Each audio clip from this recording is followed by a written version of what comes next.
Good morning from beautiful downtown Long Beach, California. This prayer is for my good friend, my colleague, maybe even my family, the Reverend Mel Hoover. Let me share these words with you now.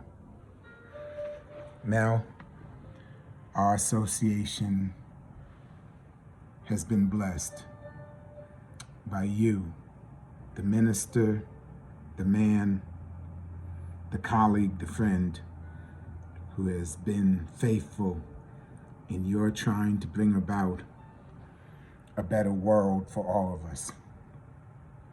My association with you goes back to the mid-90s when I was a seminarian, early 90s, mid-90s, and you made a way for me when I didn't know how I was going to get through the challenges of my life. You were there, Mel. The Faith in Action office gave me possibilities. You brought me to General Assembly to work with the Faith in Action office. You made an internship available for me in the DC office. For that, I am forever grateful. More important than that, Mel, you've made such a mark on our association.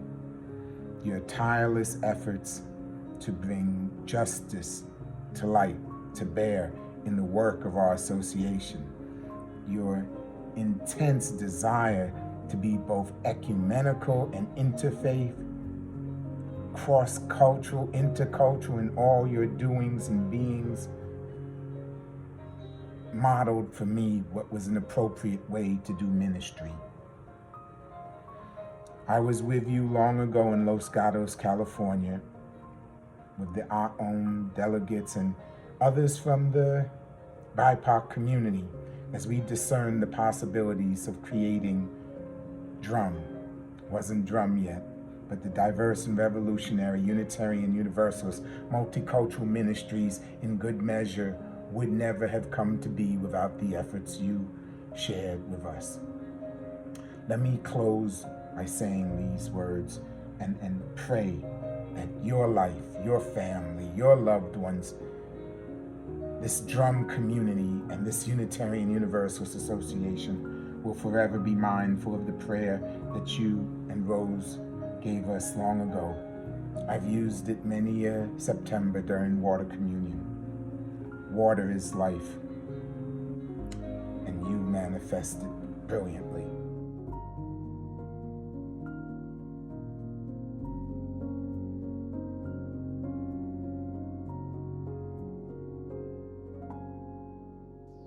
Hi, everybody.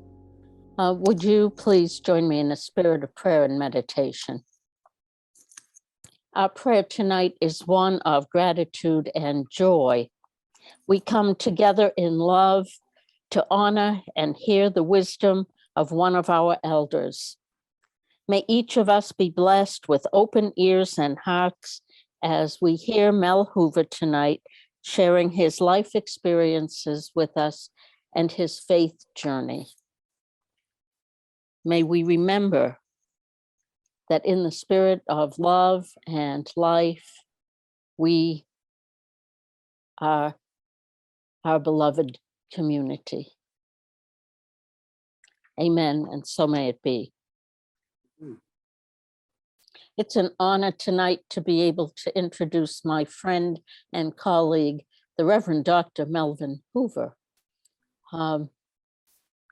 I could actually take up a couple of hours just talking about Mel, but I won't do that. I do want to share a few of the things that one would write in a resume or a biography. Just a few, so those of you who don't know Mel can know a little bit about his background. He describes himself as a minister, organizer, educator, husband, and father, grew up in Columbus, Ohio, and attended segregated schools where he received the Urban League's Future Leaders of America Award. This introduced him to a justice role model from the National Urban League director, Whitney Young. Years later, He was the administrator of the Whitney Young Fund for the Unitarian Universalist Association.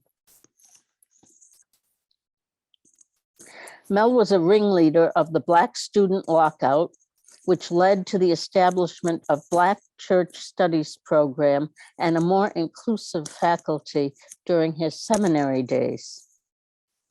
He was ordained as an Episcopalian perpetual deacon in 1971 and says that he preferred remaining in the diaconate instead of the priesthood because the deacon's vows are to the people of God as a servant minister, and the priest's vows are fealty to the bishop as an agent of God. In 1984, Mel transferred his ordination to Unitarian Universalism, and he began first in the Urban Church Coalition in the 1980s and the Black Concerns Working Group, which I hope he will speak a little bit about tonight. In 1987, he joined the UUA staff as Urban International Programs Director and Assistant to the President as Advocate for Racial Inclusiveness. He then became the Director of Faith in Action. And during that time, he hired me to be a program coordinator, and he did it in the Mel fashion of inviting me to come onto the staff without going through the proper channels, as I learned from the human resources person who was apoplectic, that Mel had hired someone without doing it the right way. At that time, I told the human resources person that he'd have to figure it out because I was coming to work for the UUA with Mel Hoover, and I had already sold my house in Cleveland, so there was no choice. Mel claims to be retired now. He and his wife, Rose, co-founded the Melrose Ministries for Positive Transformative Change, an organization working towards the beloved community, which is something Mel has done as long as I have known him. Mel and Rose now live in Bellingham, Washington, where they are closer, where they moved to be closer to their family members, their daughter Melanie, their son-in-law Winston, and their granddaughter Brighton Novi Lees. In 2020, Mel and Rose were the first clergy couple to share a joint Odyssey during the Retired Ministers and Partners Association Fall Conference. And in 2021, Mel was featured as a 50-year minister presenter at the UUMA Celebration of Ministry service during ministry days. So those are a lot of the details you would find if you were reading Mel's resume and letter of introduction. I don't want to take up a lot more time, but I do want to share one short story that will tell you a lot about who I see Mel as. A few years ago, Mel received the Distinguished Service Award, the highest award presented by Unitarian Universalism. At that General Assembly, Susan Leslie found me in the audience, and she called me out of my seat and she said, they're going to award Mel the Distinguished Service Award in just 2 or 3 minutes and nobody can find him. And she said, will you help me? And Susan and I, being co-workers with Mel many years before at UUA, we went off in separate directions, hunting down Mel. It's like herding cats. Here, Mel, here, Mel. And we joined back together. We still hadn't found him. And Susan stopped dead in her tracks. And she said, we haven't worked for Mel Hoover for years and years and years. And here we are, still trying to hunt him down and find him. And that's Mel in a nutshell. If it wasn't for Mel, I probably wouldn't be a Unitarian Universalist today. And I certainly wouldn't be the leader that I feel like I've become. It's because of Mel. So you can either thank him or blame him. And now I'd like us to hear from the Reverend Dr. Melvin Hoover, my friend. Danielle, you know I love you. And I get to say thank you. I laughed when she started and said she could talk for hours. We probably could tell you how she tried to educate me about how I needed to figure out how to make the UUA work, because she's did a lot of time doing that and being right about a lot of that, by the way. And I laughed because Danielle was always saying she'd come in sometimes and be a little furious. I can't believe these people. I'm not going to stay around here. I'm leaving. And I just look at her and I said, you ain't going nowhere. you got to keep them honest. And you have kept them honest beyond your years of employment. You've kept us all honest. And I thought you honoring me by doing this and introducing me. And you are a part of my heart and my whole sense of being. So I thank you. Thank you so much for that. And it's funny that you started with that particular award, in the sense that that was a nice award to get. It wasn't one I thought I'd get, and it wasn't one I lived to get. So I was actually surprised. And there's kind of a mixed message on that with me. It really was an honor. But part of the reason I was getting myself together and they couldn't find me, I needed to be alone with myself a little bit. Because it was also my brother had died, Felix. And a few weeks before, I had been asked to present to his colleagues in journalism. He'd been elected to the National Journalism Hall, and he had revitalized the Ohio chapter and stuff. He's 5 years younger than me. He died. He wasn't supposed to do that. We were extremely close. And I had to go there and pitch it for him. And when I was trying to get myself together to show up on that stage, I had to let him join me and come so I could actually stand on that stage that day. And as you can hear, he and I were very, very, very close. And one of the things I was thinking about, I've got a bunch of stuff here, probably not in good order, but something he gave me, which feels right for today. Family is the essence that helps define our very identity. Devotion, sharing, love, laughter, caring. Family means believing. It means identity, crying, warmth, belonging, smiles, memories. It means believing and supporting each other. And so I am here today in that spirit of being with my DRUUMM family, in that spirit in which we have loved and supported one another, in which we have found ourselves called to share of the inside of who we are with one another. And I just thank all of you. The other thing that's related to this, thank you, DRUUMM. Thank you, DRUUMM. You gave me something I never expected.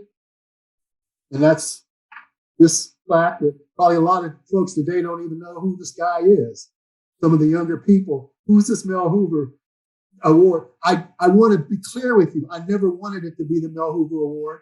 And I asked them to take my name off of making me the honoree. And I don't mean that. I wasn't being, because this is a beloved community award. And that's what it means. And that's what my ministry was, the beloved community. But the other reality is I refused it twice when they tried to present it to me that day. I see Danielle smiling. I know she remembers. Joy, I think you were there, some others. But I did that part about in my family history. We're not a family that does attention well. We're a family that believes we bring attention to other people. That's our job.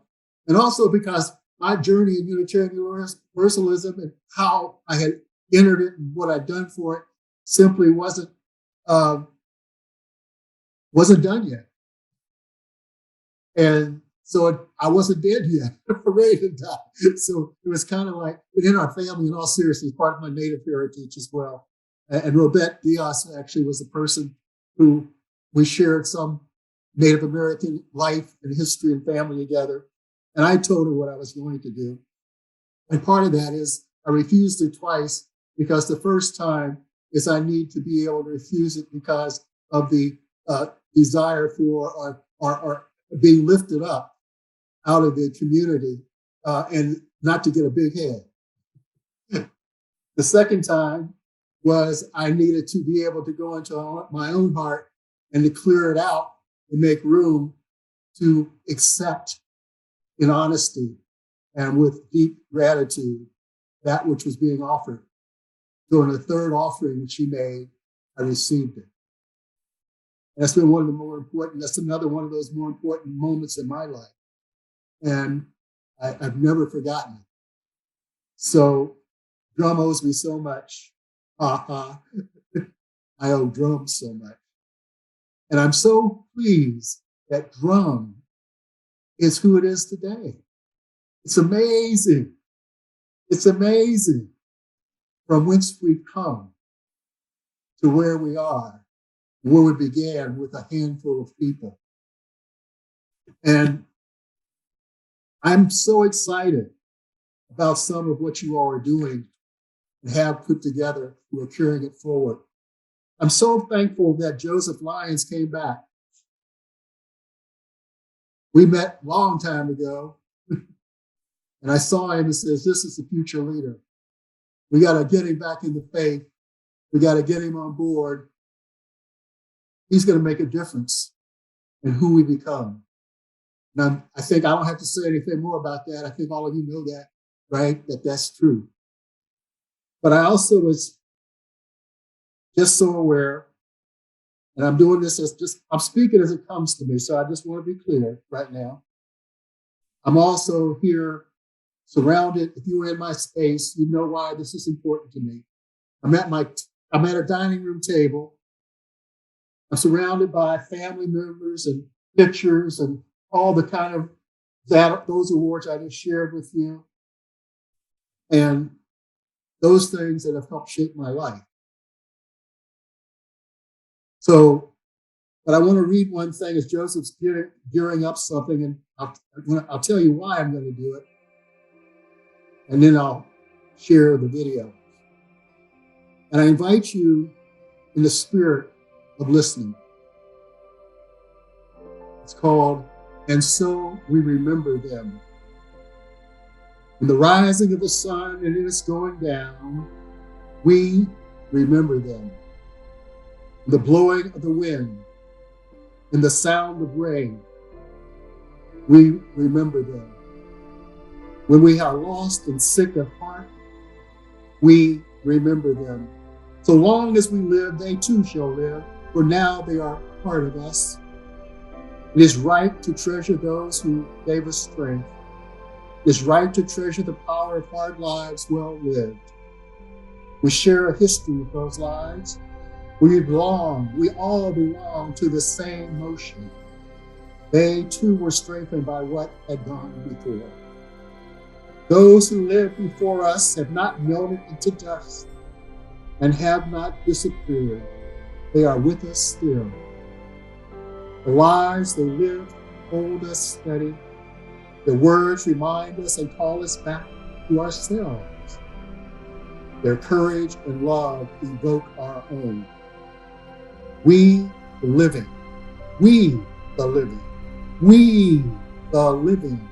carry them with us. We are their voices, their hands, and their hearts. We take them with us and with them choose the deeper path of living. I'm wanting that to be the way we move forward. And I want to share the one who I want us all to recall.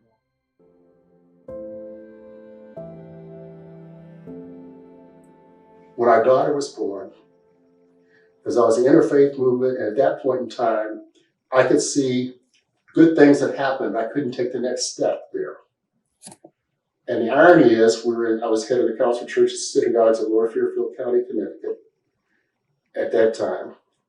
And I said to Rose, we have two options: the Friends or the Unitarian Universalists. Try the Friends for a while. I can't wait for so long when I'm sitting there waiting for the Spirit to come. I love to talk too much. It happened to be a pretty good Unitarian Universalist congregation. I knew some of the people and stuff, and it was close. And we wanted a place for our child, just as we had child experiences in the church, to get the values that we wanted. Now, was the church perfect? No. Did I think the faith was perfect? No.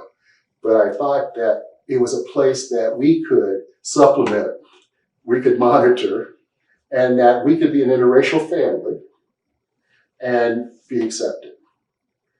And so I got in there as a layperson, because I was in the Council of Churches, not expecting to leave. I love my job. It was great.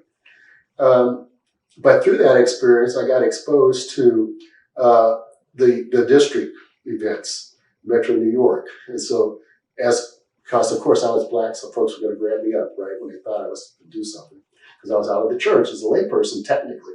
I wasn't transferring my ministry there. And I got involved with Winnie Norman, who from Metro New York District. Minnie and we were asked together if we would co-chair the Metro New York, I can't remember the right name now, but racial justice or the justice team. And that put me in touch with Herb Jones and George Squire. And they were interracial. George was white, Herb was Black, and this was Shelter Rock then. And they headed the Justice Committee for Shelter Rock, and they had a vision of trying to really integrate and move things forward and deal with racial justice. And they had access to some resources and stuff. So we worked with them. We had a conference or two, and they got to trust us and know us, and they shared their vision of what they were hoping to try and do with Shelter Rock's money to get it out in the faith in a different way for justice making and to pursue the beloved community. That was their vision. And so I bought into that. And so we were doing some stuff, and then I ended up going to the Urban Church Coalition, right? Yeah, through UU. So I attended the GA. And I liked what they were trying to do with urban churches and the fact that's where people of color could mix. But UUs didn't know how to do ministry there very well. I was considered the person who knew how to do ministry there. And so that was a pathway for beginning to interact with folks. It's where I met Loretta Williams. Loretta Williams, for me, is such a hero I can't tell you in terms of what she modeled and her respect, which this faith never seemed to understand, her respect and stature and trust within the interfaith ecumenical community. What a model she was and what a leader she was, not as well respected within her own faith in terms of how much of the rest of the religious world saw her. But all those things came together. I also met Denny Davidoff, because Denny was with the Women's Federation there, and we had an event through the Justice Work stuff. She showed up, and Denny and I had a real confrontation. She was making some statements and stuff, and I was listening to her. She told us a story. She used to tell it all the time. And I said, Denny, I think you're really cool. I know your good work and stuff. What you just said was really racist. And she face dropped. She jumped up. I'm not racist. I'm not this. I'm not that. And she'll tell you, she says, it took her for a while to figure that out.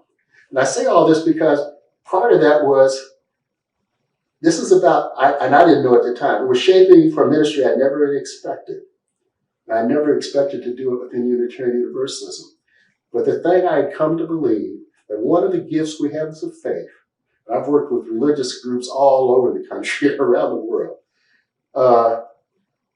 we believe Revelation is not sealed. That is so important.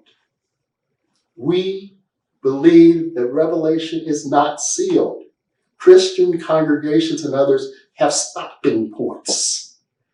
They have reference points other than the people who sit in the pews. other than the minister's voices who have to articulate certain set patterns and understandings of what and how people should live and where they're going to be. Now, the problem is we're a white racist construct. So our language is very, very universalist and broad in its articulation. Our practice has not been that.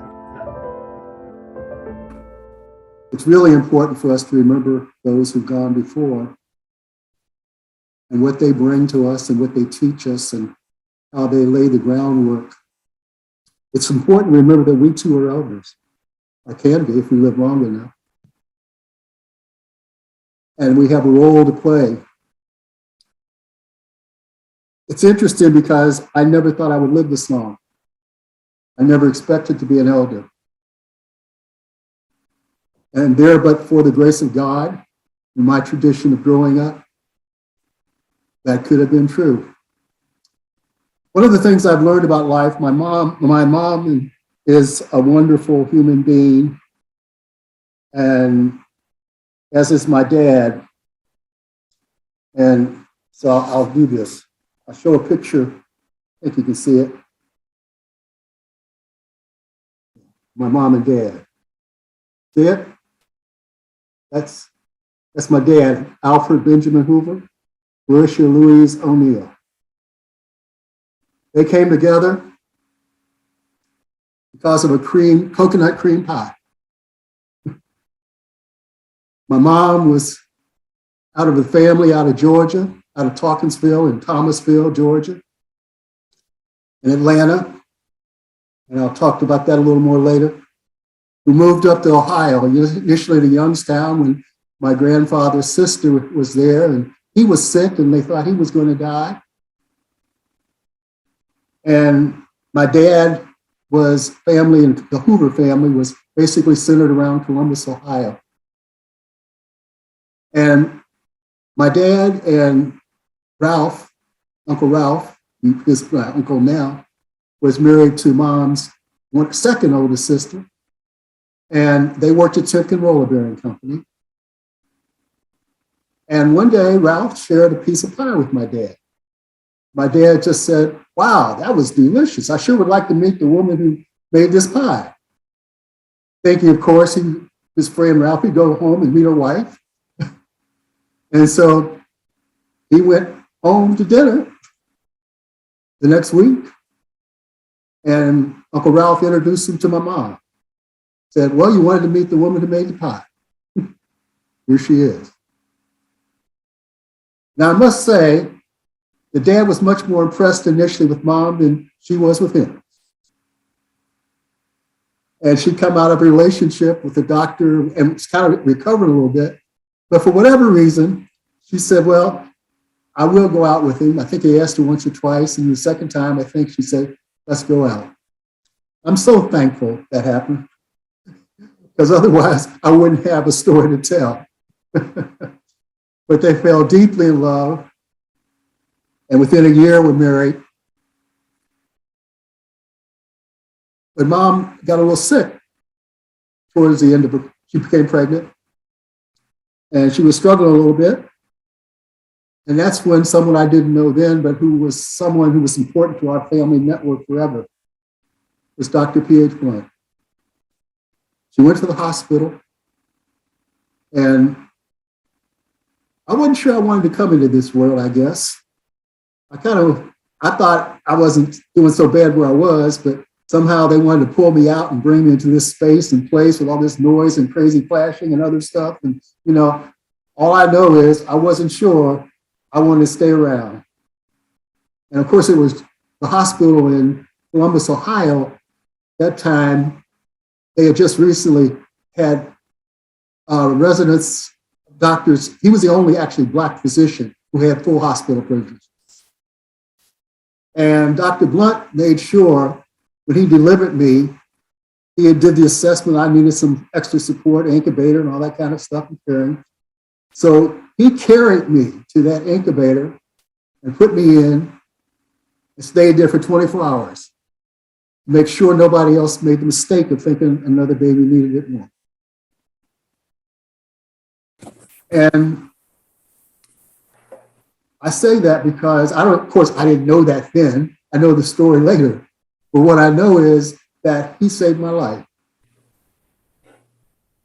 And he saved several times lives in my family. He saved my grandfather. He saved my grandmother. In fact, he was our family doctor for those years, and my grandmother had 5 heart attacks, and she survived them. Hearty stopped. And I'll tell this a little out of sequence when I was going to say it, but I remember during my growing up, everybody believed that Dr. Blunt, as long as he was around, it was okay. And my grandmother, through those attacks, always said she would be okay. But one time, when they took her away, they said, "Why'd you call us? Why'd you call us? He's going to die." She said later, she knew somebody had said that. She said, "I wasn't going to die as long as Dr. Blunt was around. And I won't die until you become a minister." And I say that because I'm not sure I wanted to be a minister at that point. But she always thought I should be a minister. But that was important to know what my grandmother thought. My grandmother, in fact, I guess I forgot, probably I should say, I'm Melvin Albright Hoover. Thank you, Dr. Blunt. Thank you, Mom and Dad. Thank you, my cousin Elaine, who was 9 years older than me, was a daughter, the first in our family of cousins, the daughter of Dr. Effie, well, she was Effie Ellis then, O'Neill. And the family had kind of taken care of her as the first child in the network of the 5 siblings of Joshua O'Neill, J.P. O'Neill Sr., and Augusta Hamilton. Augusta Hamilton was part of the family of Alexander Hamilton. So if you want to know if the fact is, some people ask, was he black or white? I can tell you. As my grandmother knows. My grandmother was Seminole as well. And that whole, I bring this in because the history that I inherited, all of us share a common experience. We come into this world. We didn't choose it. We don't get a smorgasbord in defining who the family is that we're going to be part of. We inherit it. Inheritance is important. It's been very important to me, in understanding that. And part of that was my cousin was into names and other stuff, and as our family was, in all honesty. So she liked my dad a lot. And she said, "I want to name him." And I named him. And they talked about it, different things. And so she started looking up names. And she said, Melvin, because Uncle Ben, she called him, Alfred, my dad, is Alfred. And Alfred is counselor to the king. So I looked for a name of someone's name who would be a king. It turned out, putting king together, in Albury, I was king of the little people. And I know that sounds crazy, but it's in the family. It also means leader. And I say that because also the other reason she chose Melvin is because Dr. Melvin Watson. Dr. Melvin Watson is my namesake. Many of you may not know what that means, but Dr. Melvin Watson has been a teacher and a preacher for many of the leaders that came through the civil rights era and beyond. I didn't know all that, of course, when I was born, but once I learned it, I had something that I felt I had to live up to and be accountable to. I was named after Melvin Watson.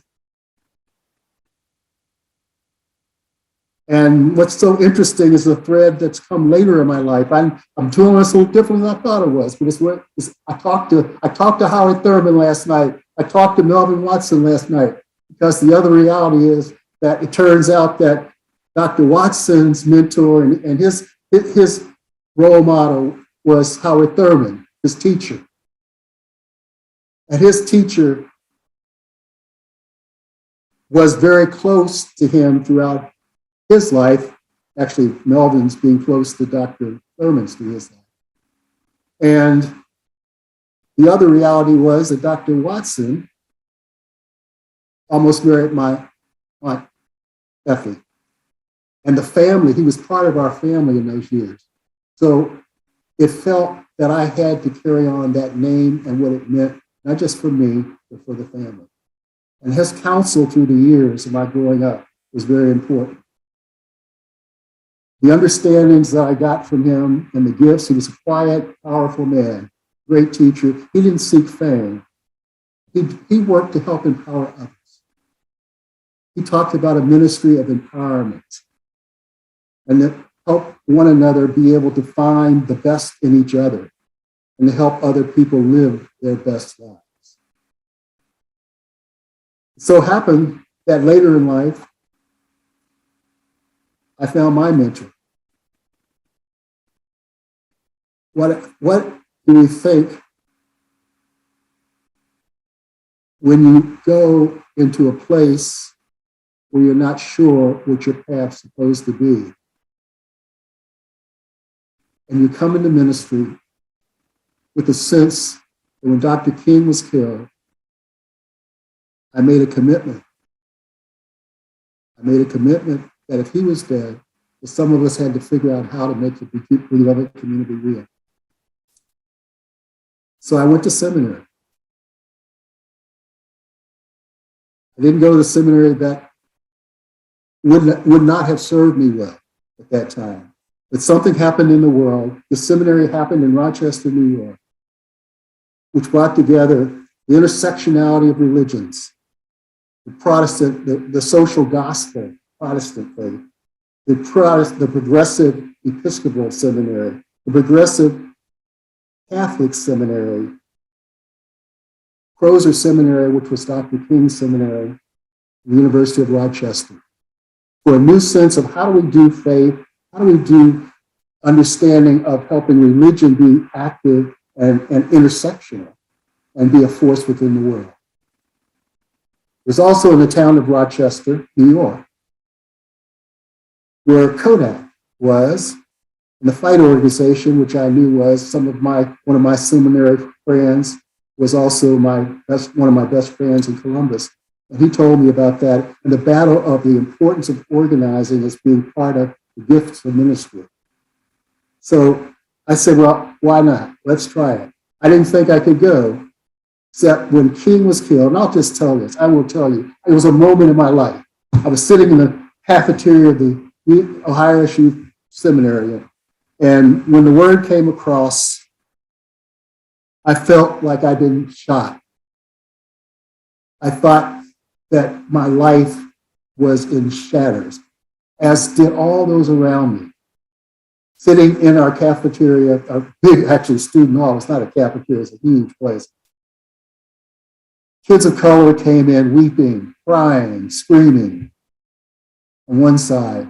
There were some folks on the other who were a little stunned. But I noticed as we sat there comforting each other, trying to make sense of this craziness, there was another part of the room that was always where white students were, just white students were. The middle ground was kind of where we could all mix for the variety of folks of all kinds who would come together, who were willing to be intersectional or interracial relationship. And then, to be honest, there was a sector along the booths where Black students were. I say this because as I'm sitting here, it just comes forth out of me. What a seminal moment that was for me. I never had felt so much anger in my life. If I had a gun or something, I really think I might have hurt someone that day. I was so angry and so wondering, how could you kill someone like this who's wants good and brings good and is trying to help us have a world of common commitment and connection? I was truly, truly angry. And I told myself that I needed to get away. I went away to a spot on the campus by Mirror Lake for a while and sat there. And then I decided, as I was sitting there, I said, I have a question, Mel Hoover. What's your life worth? What's your life worth? Dr. King gave his. He knew he could risk his. What are you worth risking? What are you willing to risk for? And guess what? He can't do it. Will you? I went home and I called my seminary because I hadn't signed up to go to seminary that year. And they said, if you will, come down, we'll give you an interview. I didn't know at the time that I was the last student who would go to Kenyon College. And when I went there, in fact, the faculty was already gone to Rochester. They interviewed me, one person, the dean, packing his books, ready to go, the last person there. While he talked, loading his books, he listened to me and asked why I wanted to come. And all of a sudden he said, okay, you're accepted. And I kind of was shocked. And I said, well, how am I going to get there? I need to get some time. I got to find some money. He said, that's already taken care of. The minister called us. Bishop's office has already given you this money for that. And the sector, all you have to do is get there. I said, thank you. I am blessed. My mom and dad and my brother drove me up, deposited me literally at this wonderful Gothic structure, said goodbye. And I was there as Mel Hoover. And all of a sudden, I had this sense, what am I doing? Why am I here? And I started walking out into the hallway of the dorm. All of a sudden, there was this gentleman walking down the hall. I'd never met him before, never knew who he was. But he came and he started smiling and just simply asked me, are you a new student here? I said, yes. And he said, well, hi, I'm Reverend Marv Chandler. I went here too. You look like the kind of person that we need here. We talked for a few minutes. Went on my way. I felt a little bit better. But we had orientation that afternoon. And we came in and said to each other, as I came in the room, he says, oh, there's Mel Hoover. And I'm sitting there with all these people I've never met before, and he called me out. Who knew then that I would find my mentor? That I would find the person who would help me find a way into ministry that would take the best of me and challenge me and work with me and grow with me and lead me into a path of ministry that I never thought I would find in trying to build communities, trying to make real the beloved community. I share with you, I carry this, not a great picture of Marv. Some of you have met him in GA, and he worked with us and helped us in our work there. But how did I know I was going to meet him? Oh, the other thing is, by the way, that his mentor also was Holly Thurman. And who knew then that I would get connected because Dr. Thurman was a graduate of Colgate Rochester.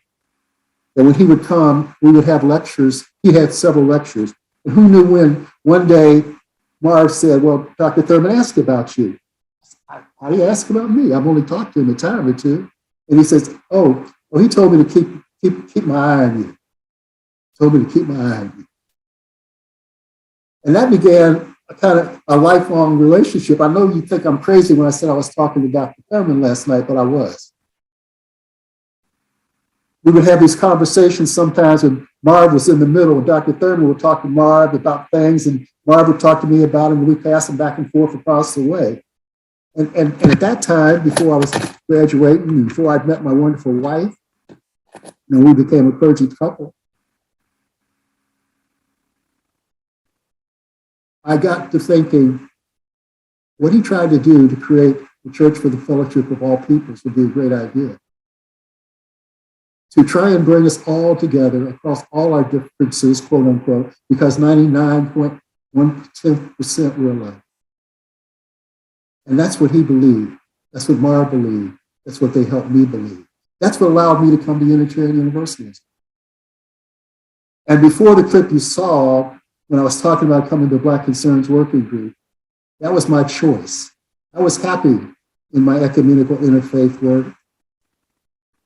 The one thing that had happened that was important when our daughter was born was we needed a church. And that's how Sana and I come together. Because the Unitarian Universalist congregation there was a place in terms of values that we could start our family with the values we believed in. But I was happy in my ecumenical interfaith work, I thought. But something kept chipping at me. And that vision of DRUUMM, that vision of being and creating the beloved community, just wouldn't let go of me. And Winnie Norman, got to know Winnie Norman. And Winnie wouldn't let me go. She says, you got to become a Unitarian Universalist minister. And I laughed. I said, why would I do that? Because Unitarian Universalist ministers, if you come from another congregation, they don't let you, you have to give up your relationship with your own faith. They don't give you jobs, but the issue is they didn't do that for women either. And so I said, why would I come into a faith like that? They aren't clear about what they want to do to pass on to others.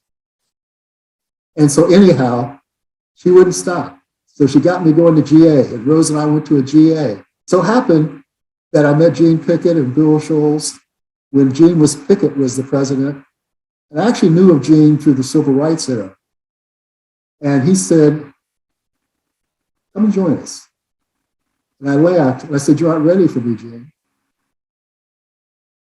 You aren't ready for me. You aren't committed yet to be an inclusive multicultural faith. But what happened in '84, get me up there, was that Rose and I were seeking involvement in different ways to learn more about the faith because the principles and purposes were under review. They were under consideration. So we decided we'd pitch in for that. And we did. We worked with the Women's Federation, the Youth, Black Caucus at that time, and others to really advocate for that as a step in the right direction. And we went to the '84 convention, and two things happened. It was '84 and then '85, those 2 years. The principles and purposes were adopted, and we were part of advocating for on the floor, creating what became the seventh principle. We'd organize folks around that in terms of the interdependent web, of which we are a part. And it passed. I said, okay, the principles that I care about are now in place. But we can't become ministers yet. And then Gene and Mark Morrison Reed, who was on the time, said, we're working on trying to enhance and expand and widen the circle of what ministry means and what ministry should mean. Are you willing to come on board and be our guinea pigs to help us change the categories and begin to build forth what others, people of color and other women will have a pathway into our faith? Because unless that happens, we can't change. And we said, okay, we'll do that. We'll be the guinea pigs. And we came in, and the rules did change. And that began to open the path. I say all this because if you don't know that part of the story, we did the kinds of things in understanding how you work with an institution to help it change to serve the not yet. It's always been part of my understanding. The part of we have to live with is understand the not yet. But it can only happen if we do the what must in the times we're here. So when I say all this, because yes, what a Mel's ministry, what does he think about? It's pretty simple in terms of how I understand the world. And if we can see each other as human beings, if we can truly see each other for who we are, this part is not who we are. What I was taught in my family was you look at the color of people's hearts. That's how you measure a person. You look at the color of their hearts. And then you look at what their hands and their feet do in terms of how they work to make a world better. So that's the kind of philosophy I brought with me into Unitarian Universalism. Great thinkers, great intellectuals on the Unitarian side, but because one is an intellectual doesn't mean that one has intelligence. The other thing that I know is, and what I got from my family, is that in my church, I got people who had common sense. And I take common sense any old time. So the other thing I was able to bring in and make it okay, because people forget, I came out of the Black Episcopal Church. I am rooted in Blackness. I am Absalom Jones. I is my root. That's the beginning of Black church, often in white churches, as part of the split between the time of slavery, when some people decided to create what became the Black church because Blacks got kicked out of the white churches and said, we're going to start our own. And some started those within the context of new Black congregations, and others became Black within some of the more existing congregations, including for us, the Episcopal. And I am rooted in that. I was taught that. I was nurtured by that. That held me. St. Philip's held me and taught me. And it gave me that history to be rooted in, strong throughout the ages. I carried that into the Unitarian Universal. I wouldn't have found it there at that time. But I could bring it there and share it there.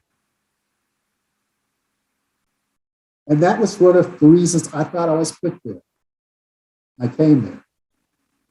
So one of the things I've all tried to do in my ministry of things and learning, it's not that complicated. My parents taught me, my St. Philip's Church taught me. And I look at that, and I won't do that with the things, but I look at that's my St. Philip's Church in the latter days. And one of the things it taught me is you carry the community with you. When we built that church at the time, it's on the other side of it, you don't see, is a parking lot.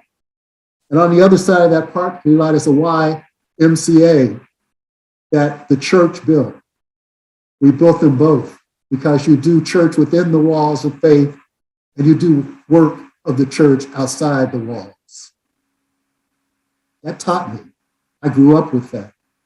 That's what I carried into Unitarian Universalism. Holistic ministry. Always a commitment to the people. Always a commitment to what's needs to be. Always a commitment to the whatnot. That's what we brought to the Black Concerns Working Group, was that kind of attitude. That sense that we need to grow people of color. We need to meet the people of color needs, not just the white institution. We need to create spaces and places where we can get to know one another. We can grow together. We can figure out what we need. And then we can find out how to use the power of the institution and bring those things to the people.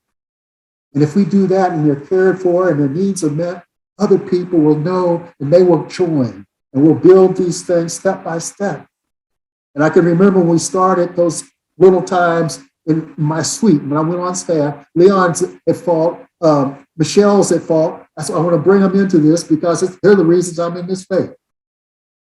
There was wonderful pioneers, Michelle, Yabanzi, Charles Johnson then. Oh shoot, my mind is gone on me, I'm sorry. But Tony Vincent, sorry. I didn't want to miss out Tony. And Yvonne Sion. They were the people that said, come in, help me. We need help. Help us survive in this damn gone place. I said, I can't deny that. I have to come in and see what I can do. And Leon and them, we did all the good work of listening to folks in the Black Concerns Working Group and trying to make sense of things and hear their pain and figure out where to go. And then one of the things we decided, they said to me, guess what? We need somebody who is a minister inside. We need somebody who can figure out how to work in this darn system to free up the resources, who is willing to try and understand what they're doing inside and let us know so you can bring it outside so we can figure out how to deal with it, how we can organize and make space and place. I knew how to be an organizer. And I met Leon and the Black Concerns Working Group members, they are heroes to me. They're heroes that not many people really know. I brought up Loretta because without Loretta, I wouldn't be here. Leon wouldn't be here. Norma might still be here. Norma Poinsett is a powerhouse. That woman, this is her faith, and nobody was going to mess with her, and she wasn't going to leave it no matter what. But the fact that we came together, and George Squire, white man, George Squire, who wanted and saw the beloved community and knew he was dying and thought, what can I do to make it live? It was he and Herb Jones, as you said. George and I became friends. I didn't tell everybody. I knew he was dying when I came to that meeting of the Black Concerns Working Group. And to be honest with you, the $100,000 was actually given to me and Winnie. But as we were sitting there and asked our question, is there something we can do that will help this faith see a way forward? Because it doesn't yet see its own possibility. It does not yet see how wonderful it could be and how its gifts can matter to the rest of the world. And that night when we got together, we talked about it and we put it on the table because Winnie was the board representative of the Black Concerns Working Group. And we said, if you're willing, we want to offer something to challenge our faith. If they accept the challenge, it will never be the same faith again. So this is a moment. Let's offer and see what they do. The rest of the story is really kind of history. It began with that. It began with the holy no, I call it. My parents taught me that. They said, when right is right, it doesn't matter if you're the only one standing there. Be the last one standing there if it's right. Die standing there if it's right. Don't give in. Persist if it is right. If truth is truth today, it is truth tomorrow. But if you don't let it be itself, it will be a lie for the rest of its life. So I'm sitting here, I know I'm talking more about what shaped me, because it's really not about me. It's about all those who made me and helped me. And that's what DRUUMM has done. That's what we had tried to create a place. And initially in our faith, it was black-white. I think we need to be dishonest, not be dishonest by being honest. When we came in, it was black and whites who were struggling to figure out how to create something together. The gift was, as we also in DRUUMM, the ministers group initially, made space for other ministers of color as they came in, which changed DRUUMM, by the way, and not everybody liked that. But we knew where else could they be as human beings? And so we grew into one another and expanded, but it changed who we were. That also has happened throughout the various times and stages when we got more Latina folks. As we got more Asian persons, we needed to change to become something else that would provide for and accommodate and meet everyone's needs. That's an attitude. That's a mindset. There have been times DRUUMM has struggled. There have been times it almost died. But it never did. What I wanted to say, as I'm thinking about this, is the way I started the way I did, is I want DRUUMM, I'm challenging DRUUMM, I'm inviting DRUUMM, I'm inviting the elders of DRUUMM to let us not be forgotten. Let them not be forgotten. You're starting it. You're starting this elders piece. But one of the things I got from my church as a model is this is 100 years of history. But it's not just the leaders. It's a little venue. There's little blurbs about the people who made this congregation over 100 years. And the importance of that from their perspectives. So I want us to have people share why DRUUMM is important to them, how it's helped them. I want to capture those who already have passed. I sit here, and I've been thinking about Elandria and Hope and Chester.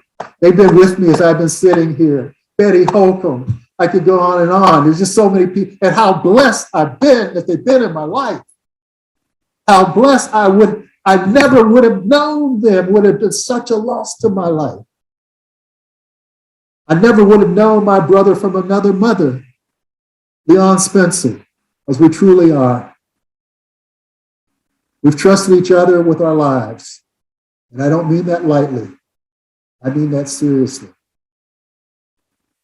The only two other people, well, I shouldn't say only two other, that's not quite fair. I've been blessed. And the other thing I'm going to say is I can't get away from the other thing that sustained me is know who keeps you being honestly you and accountable. And I've been blessed to have for over 50 years my soulmate who has both supported me, challenged me, worked with me in creating the beloved community of our family. Bringing her, mostly white family at that time, but a mother from England who wasn't a white woman, and didn't think like a white woman, and didn't raise her like a white woman in this country, culture. And her family, in our 52 years now, we represent collectively from that little group of two that started, who inherited those who were before us and those who've come after, the power of three. We now, as a family, represent every continent on the U.S. and multiple countries within, through marriages, adoptions, and connections. So that's the beloved community that I hoped was possible. I'm saying all this because if you don't believe it, it can't happen. And as someone else has once said, you use don't believe enough. Henry Hampton, way back when, said, you don't believe enough. We're believing better. And you all, by your presence and your gifts and your caring, are forcing this faith to be different. And you're also empowering it for the possibility by your presence and your gifts and your connections to become different. So I think the challenge for us now, we talk among our white colleagues, and again, I got white, and I'm quite white. I got whiteness in me. So I never was taught I can hate white people because they're part of my family. Can we really believe that we can be a family, not just a DRUUMM family, an DRUUMM family? We can actually be a Unitarian Universalist family? I had that experience in my St. Philip's congregation. So I think what I've discovered after all this time is I've been living my life to try and find the experience of being in a place of unconditional love and affirmation that I had in my family and in my church. Maybe selfish, but that's what I've lived my life for. There are lots of stories I could go into. I want to look at the time and respect it. We'll look at the time, but well, I'll just simply say that. I think the thing that I started that clip with is part of something I was trying to do before I knew DRUUMM was doing this. And I'm glad DRUUMM is doing this.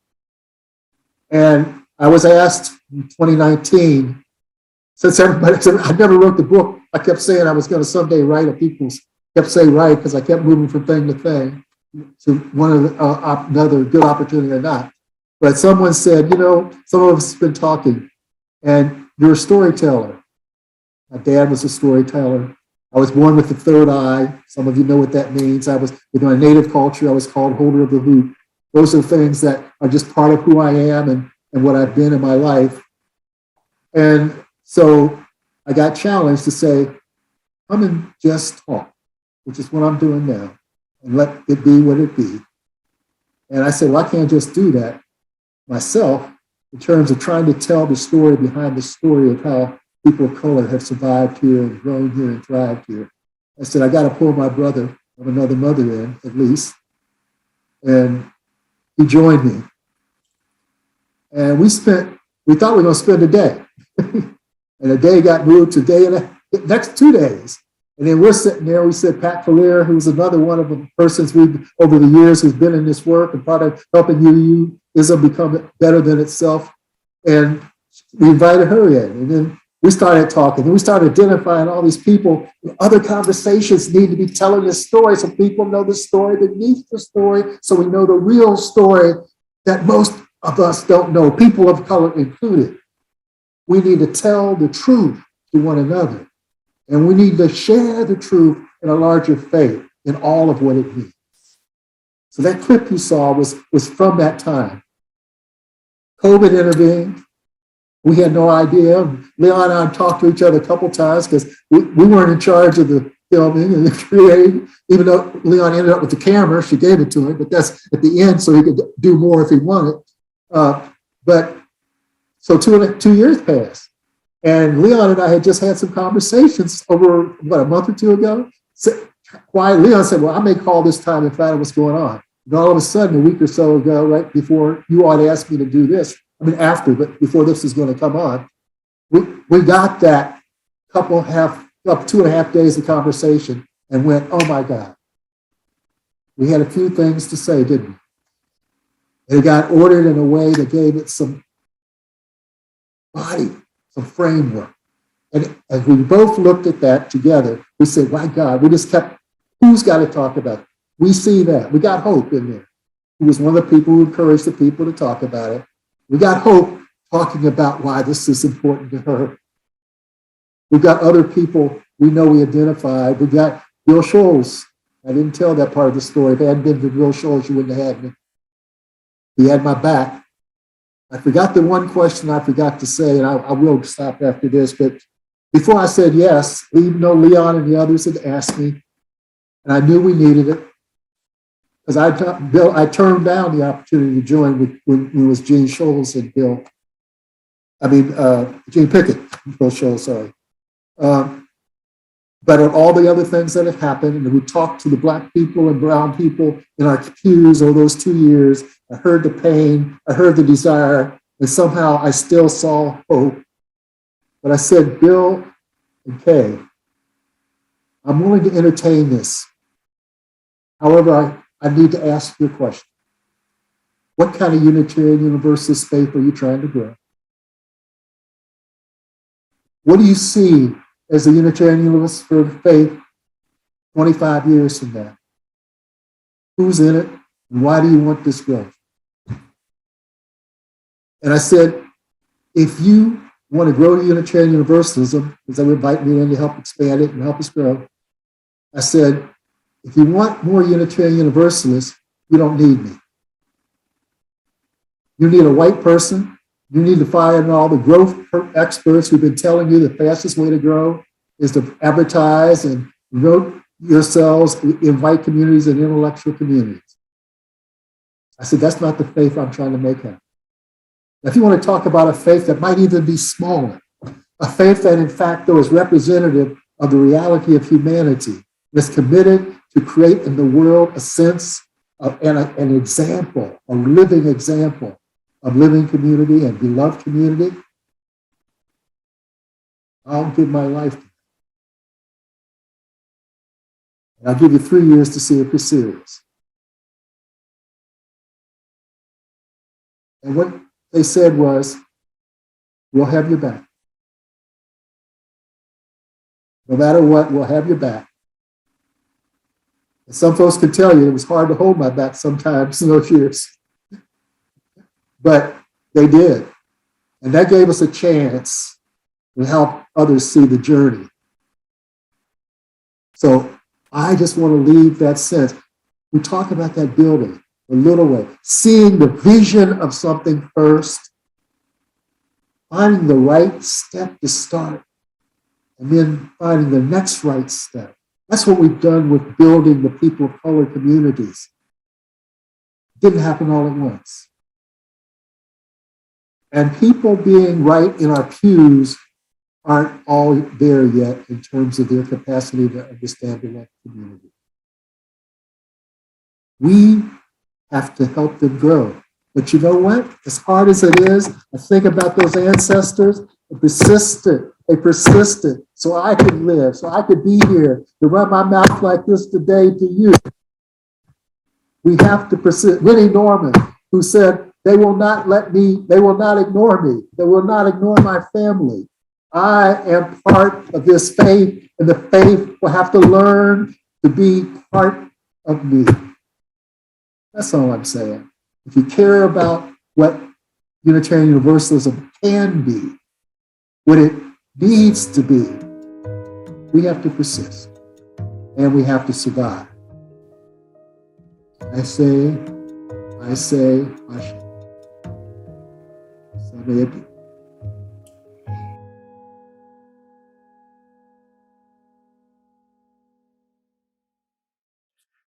Oh, Mel, you brought us so far. You've gone back so far and brought us so far. Beloveds, as Mel has come to a close, we have space for people to share a memory, an affirmation, and appreciation.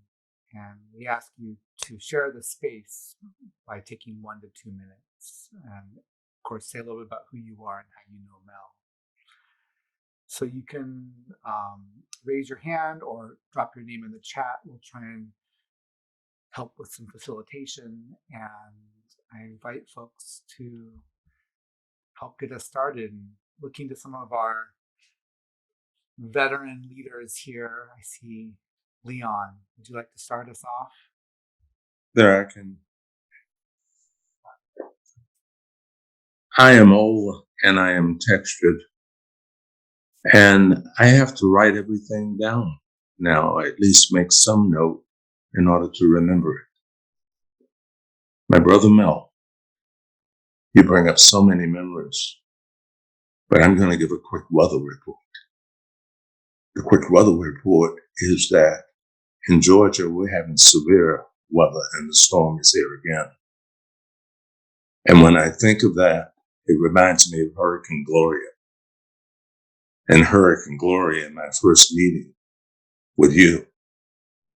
And let me set the context for that as to what that first meeting was like.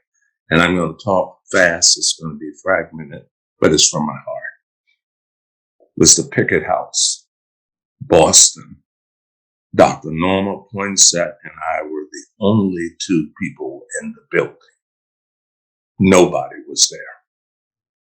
We were talking, let's be truthful, we were talking about white UU brothers and sisters. Or I should say that Sister Norma was talking and I was listening. In walks Mel Hoover with this older white gentleman who he talked about. And I think it was the beginning of the storm.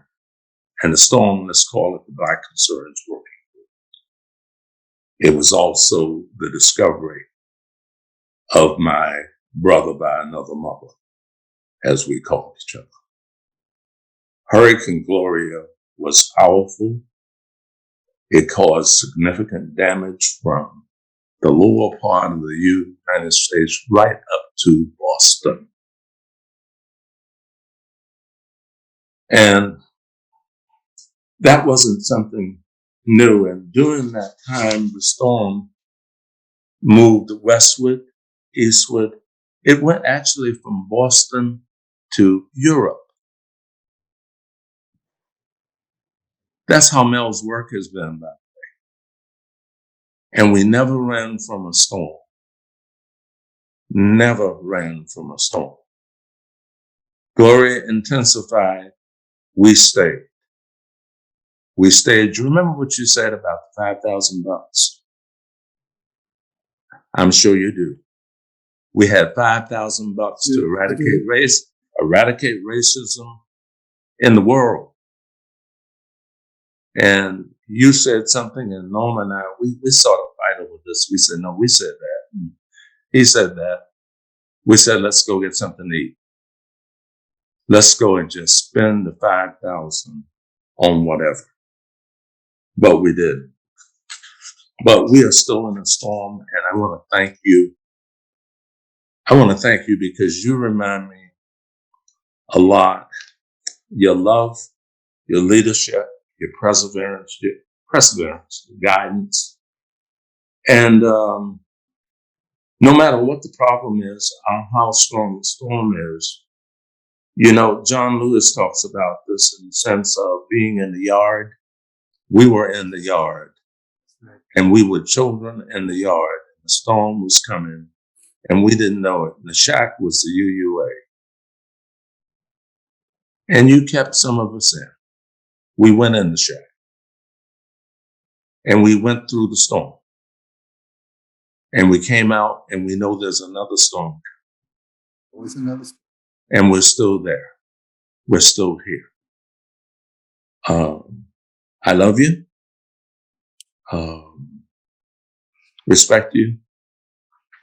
And just love you. Also, it's interesting, when we met, we discovered we were not only mothers, we had sons of another mother. Right. We were also sons of St. Philip's. Yeah. St. Philip's, same name, same plan, one AME, one Episcopalian. And here we are, Unitarian Universalists. I love you. I love Rose. And it is so good to be in the storm with all of you, particularly Mel. It's good being in the storm with you for a long time.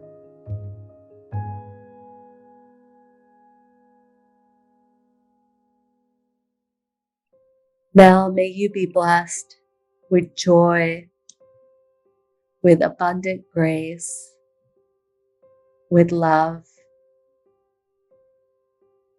May you see the great impact of your work. May you be honored.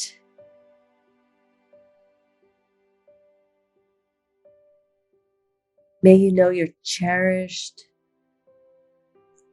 May you know the gratitude for your life. May you be blessed with arms wide open. May you be blessed with good health and many more years with us. May you know peace and ease. Mel, may you take all the love and blessings from this beloved gathering tonight with you, always. May you be protected and guided by your ancestors. May it be so. Amen. Ashe. Go in peace, all.